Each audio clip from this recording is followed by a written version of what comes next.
Miniaturization is one of the great strides being made these days in every form of electronic equipment. That's why I found myself in deep water off the California coast testing a new, compact, self-powered, self-contained underwater radar unit. Something was happening to this radar screen, but there was nothing wrong with the unit. It was being jammed by something in the area, as efficiently as we jammed enemy radar during hostilities with strips of metal foil. At least that's the way it looked to me. Before I made up my mind, though, I decided that I better check it out against a full-size radar unit, which had been installed on my boat topside.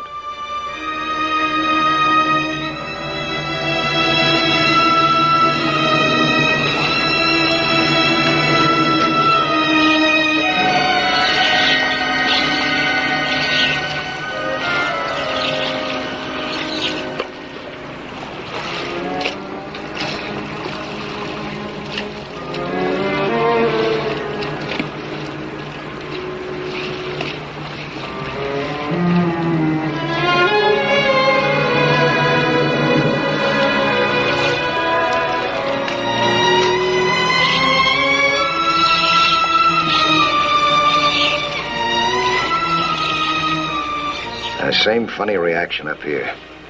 Something in the field was really raising electronic cane.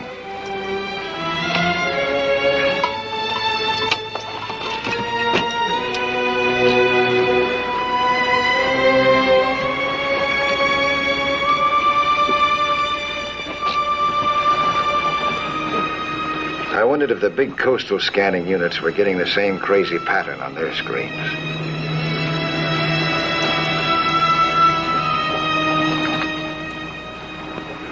I decided that I'd better report what I discovered.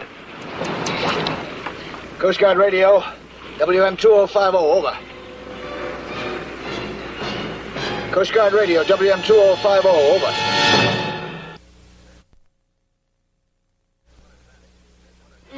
There's one advantage to being a member of the Coast Guard Auxiliary. You know who to call, and you know that they'll be there on the double.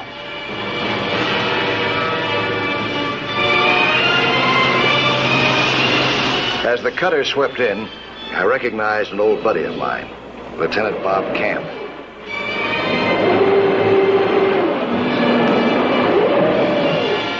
Come on aboard, Bob. I want to show you something. Please. Don't tell me you need help, Mike. Yeah. Hey, why don't you take a look at this, huh? Is it here?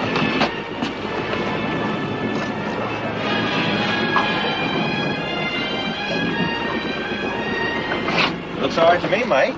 What?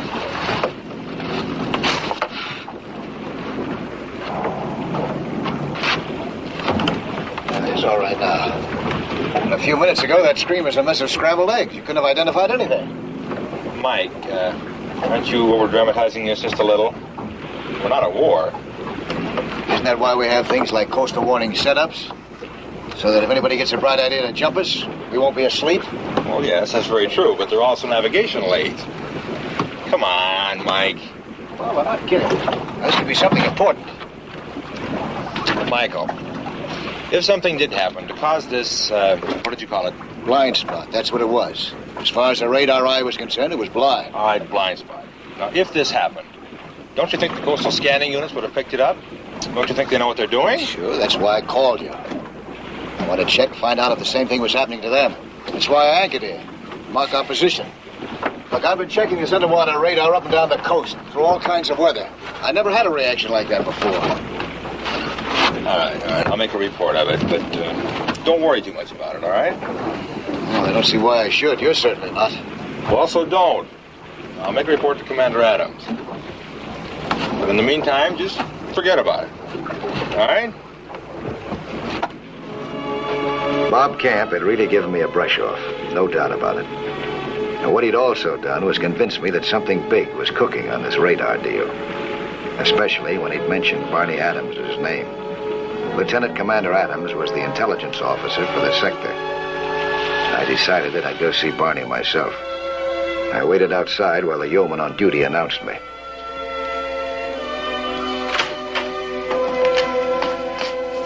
Commander Adams is not going to be able to see you right now, Mr. Nelson. Well, how long do you think it'll be, do you know? I'm sorry, sir. I don't think you understand. He won't be able to see you at all. Well, did you tell the commander it was important? Yes, sir. I gave him your message. He still wouldn't see me? I'm sorry, sir.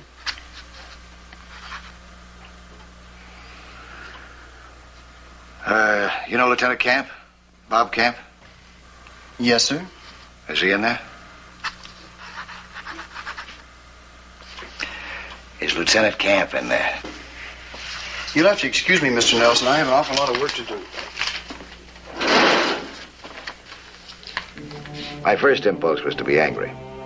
And then I realized that there had to be a reason for the odd behavior of my Coast Guard friends. I didn't know what the reason could be, but I was just burned enough and stubborn enough to take another look.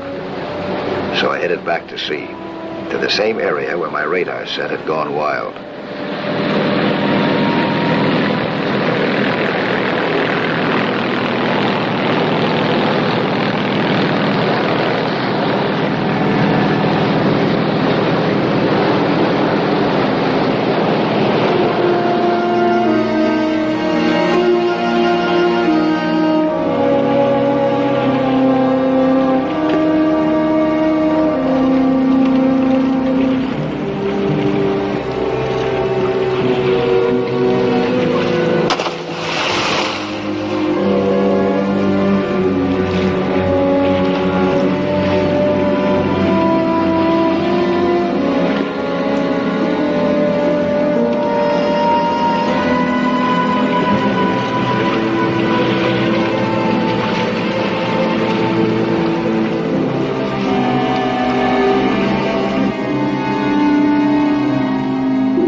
I searched carefully underwater, but there was no disturbance now. The set was functioning absolutely normally.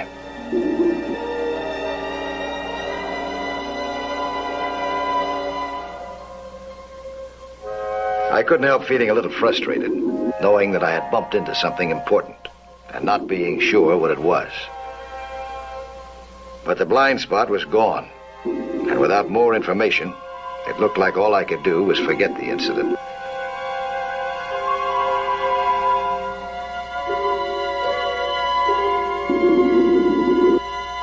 I had resigned myself to forgetting it till I surfaced, where I was hailed by a familiar figure on my boat. Bob Camp was dressed in civvies, but I was sure that he wasn't out here for fun.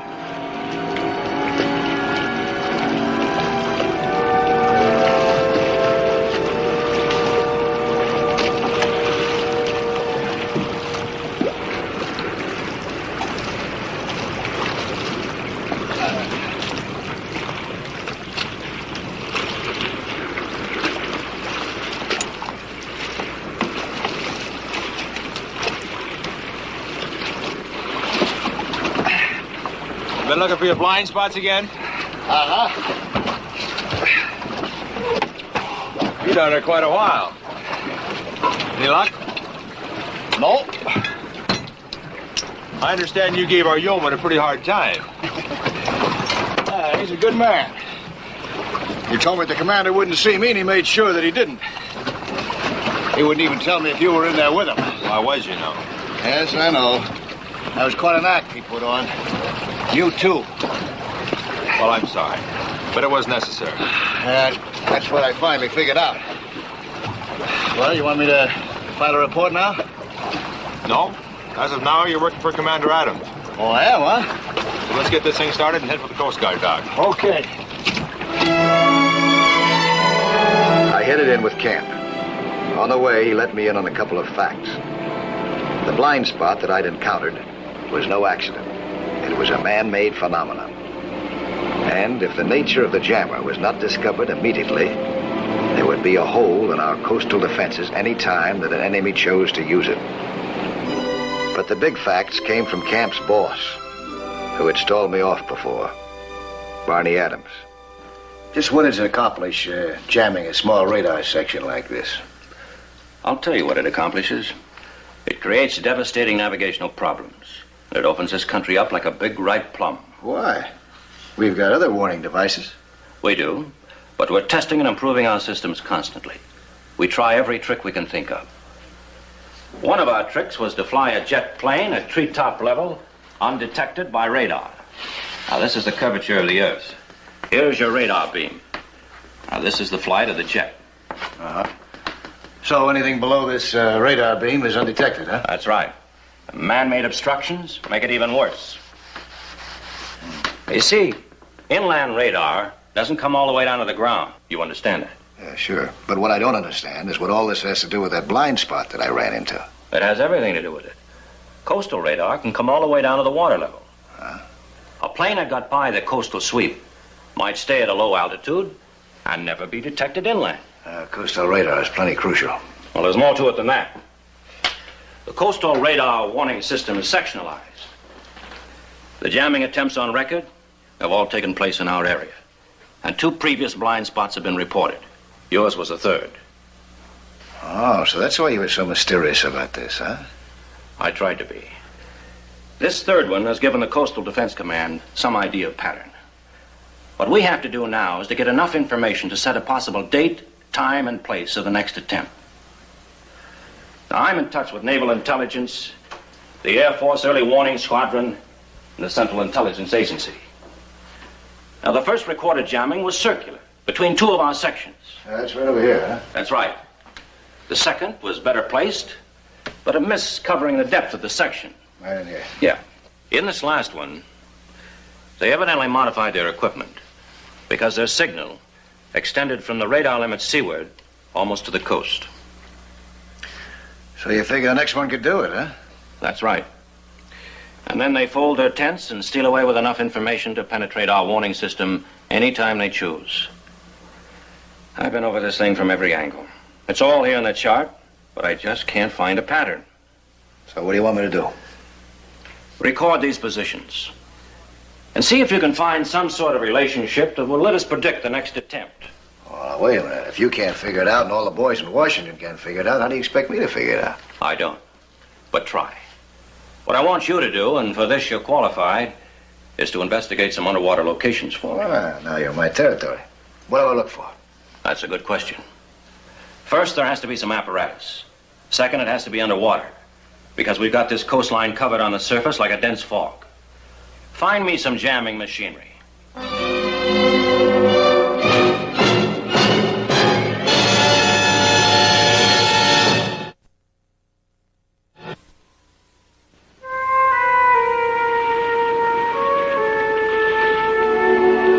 I took Barney's cue. I began an underwater search.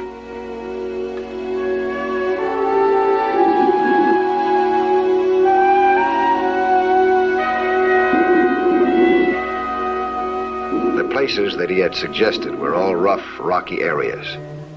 Good places for hiding, bad places for searching. The whole area had been fine-combed electronically, but nothing had been found.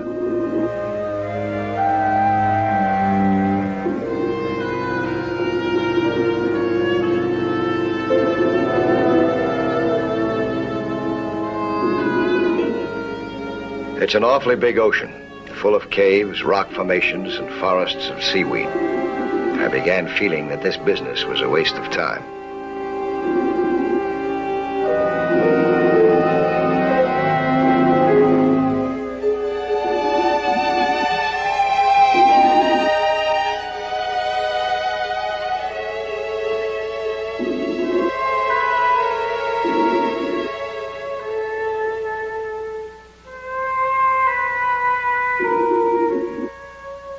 I used up 2 tanks of air and a lot of patience and found nothing.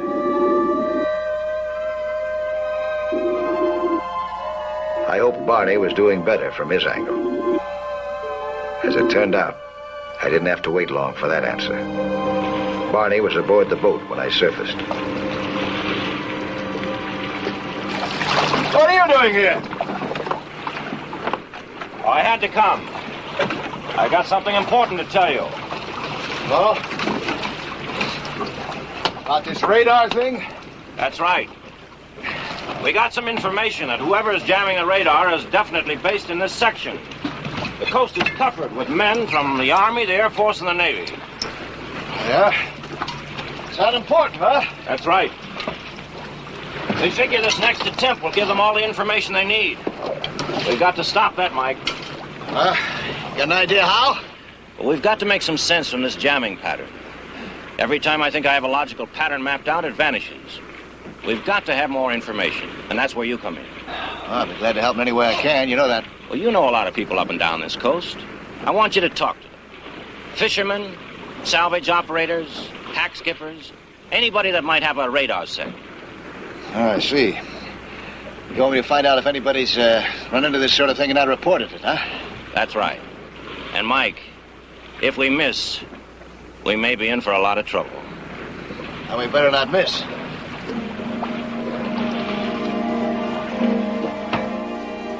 I started asking questions at the most logical place. I got no useful answers.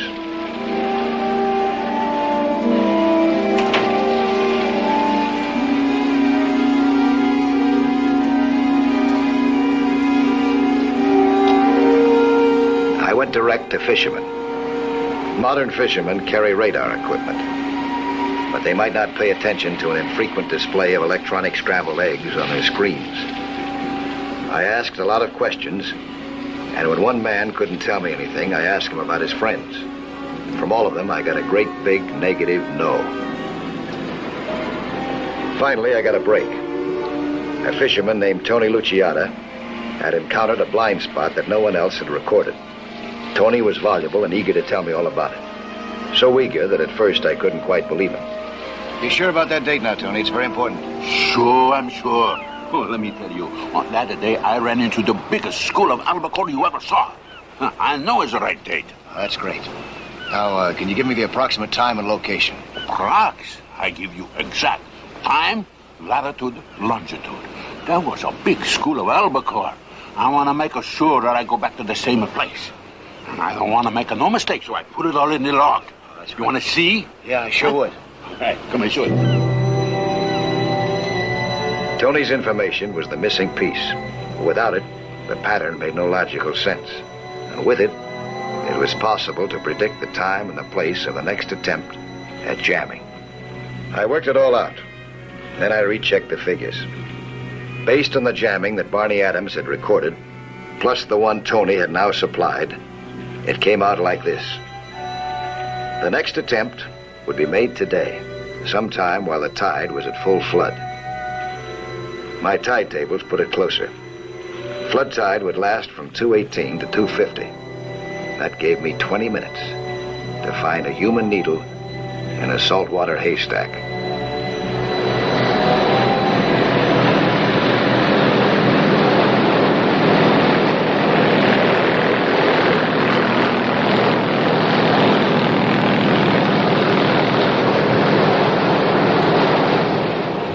I found the area and prepared to go underwater. I had no idea what I'd find. I knew only that there was no time to wonder if my theory was right. I had to get in there and find out. I began my dive as close as possible to the spot that I'd calculated for the next disturbance. If my figures were right, I'd find myself in the middle of the blind spot. I began to place a buoy to mark the center of a search pattern. Then I realized that if enemy divers were here, my life might depend on seeing them before they saw me. I'd have to use underwater landmarks for reference.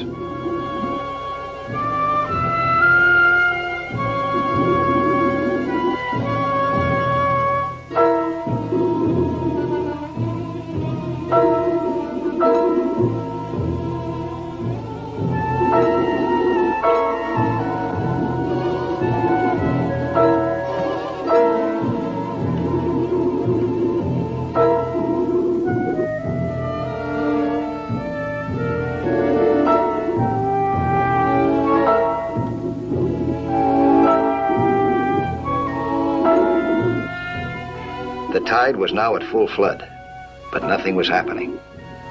I continued to search, knowing my radar set would give me instant notice of the jammer in operation. Some distance away, where I couldn't see him, a diver emerged from the rocks, carrying a curious electronic gadget.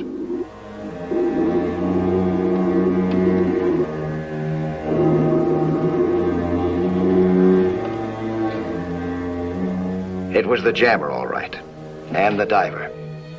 He was preparing to turn it on for his last test of our defense system. The device was so powerful that electronic currents set up by it could be deadly at close range.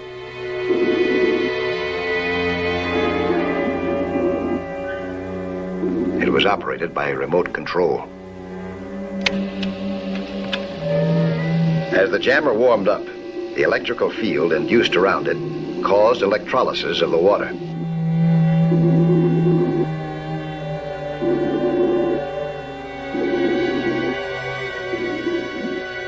Suddenly, I was getting a blind spot on the scope. It was a tremendous signal interference, more powerful than my first encounter with it. I knew that I must be close to the source.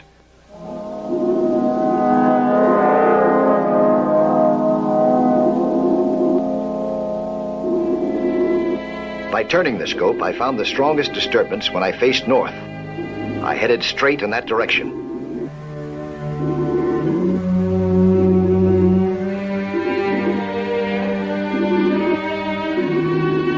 The disturbance was increasing.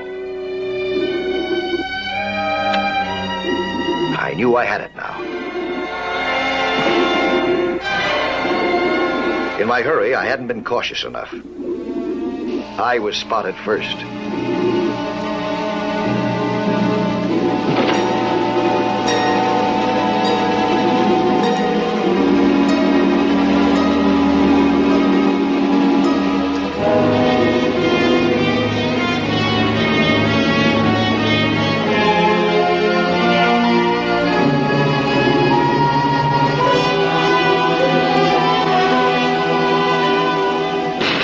If I hadn't used the back of my hand, the electrical shock would have killed me. But I was marked for death another way now. The spear missed, but the diver plunged for me. When his spear gun hit the jamming device, he took the full force of the electrical output. I didn't know if he was dead or not.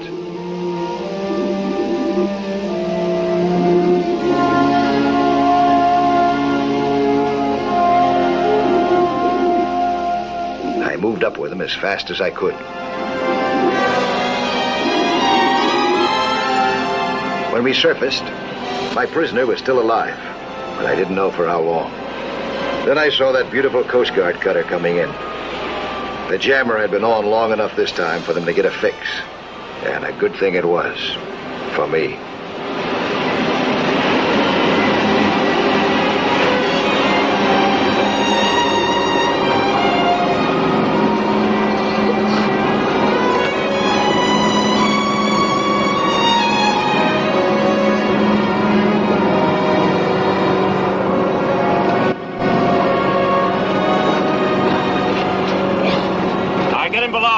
See if you can revive him.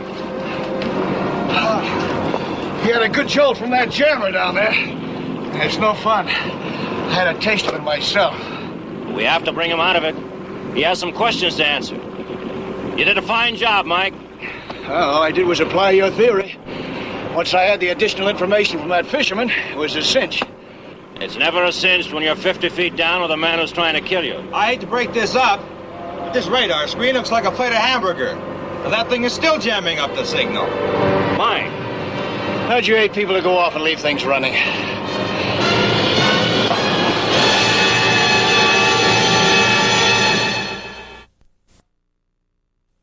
Hello there. I'm Lloyd Bridges. You know, 3/5 of the world is covered by the sea. And how little most of us know about that underwater world. Go below with us again next week, huh?